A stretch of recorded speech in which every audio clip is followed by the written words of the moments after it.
When the Supreme Court this week affirmed the right of a Muslim woman to wear a headscarf at work, other religious minorities celebrated, among them the Sikhs. Men in the Sikh community want to wear beards and turbans even while serving in the U.S. military. They're now restricted from doing so. But NPR's Tom Gelton says Sikh leaders hope the High Court's decision might encourage a change. For the last 2 years, the Office of the Chaplain at the Pentagon has hosted a celebration of a Sikh spring holiday known as Vaisakhi, complete with traditional music. For Sikh leaders, it's at least a symbolic triumph. For years, they've tried to persuade the Pentagon to allow observant Sikh men to serve in the U.S. military. At this year's Vaisakhi celebration, the Deputy Pentagon Chaplain, Army Lieutenant Colonel Claude Britton, seemed to signal support for the Sikh campaign. I believe that for me to be able to celebrate as a Christian, then I must stand up for the rights of others to celebrate their faith. Easy to say for a Pentagon chaplain, Pentagon policy is arguably hostile to the Sikh faith. As a general rule, it bans beards and religious headgear, but a Sikh man is obligated to wear a turban and not cut his hair.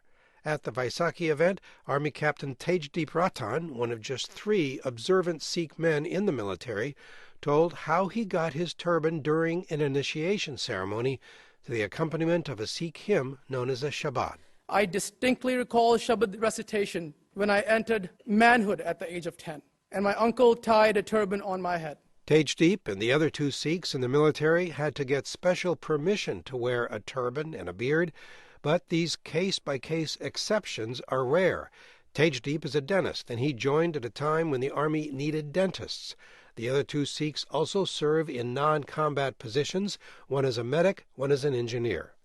This week's Supreme Court decision upholding the right of a worker to cover her hair does not apply to service members, but Simranjit Singh with the Sikh Coalition says an important principle was established. What I'm anticipating with this Supreme Court decision is that we will have a move in this country that will recognize the right of individuals from different religious backgrounds to live in an America that is not discriminate against them on the basis of how they appear. In fact, a 1986 court decision said the military can require its members to wear uniform clothing in order to foster obedience and unity.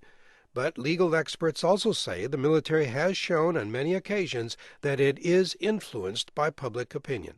The latest Pentagon policy, issued last year, does promise accommodation of different appearances arising from religious obligations, but only if it does not affect military readiness, unit cohesion, good order and discipline, or health and safety concerns, all big loopholes.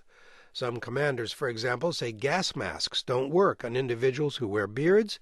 Sikh soldiers say they have disproved that claim. Tom Gelton, NPR News, Washington.